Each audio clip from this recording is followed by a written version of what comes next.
Apple Computers recently demonstrated they can make computers in the United States at a profit. Trump has lowered taxes so much in the U.S. that all sorts of factories are reshoring to the United States. Remember that word offshoring?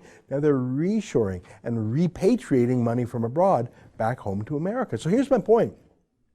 Donald Trump cut taxes, pulling U.S. companies to bring their factories back home.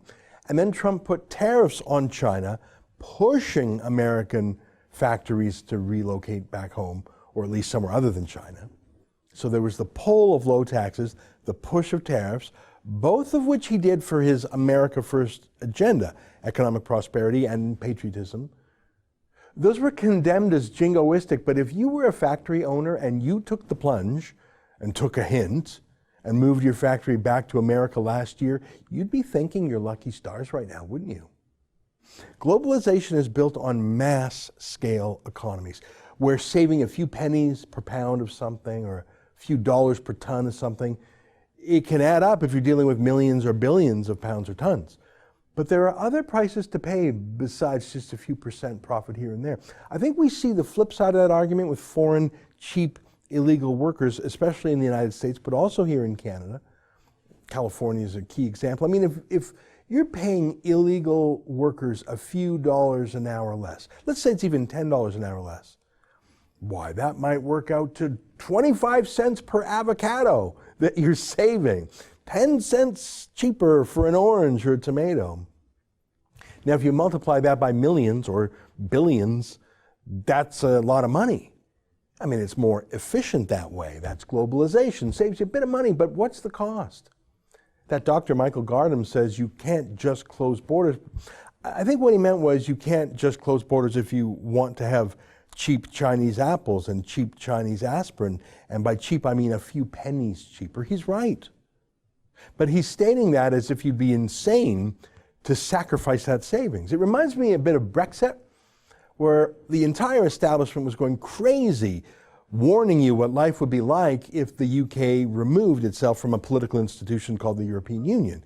You just wouldn't be able to get any sandwiches anymore. But certainly there would be serious problems in terms of some of the fresh ingredients we bring in from the European Union and also from overseas, particularly if we have problems at the ports and we can't get ingredients through.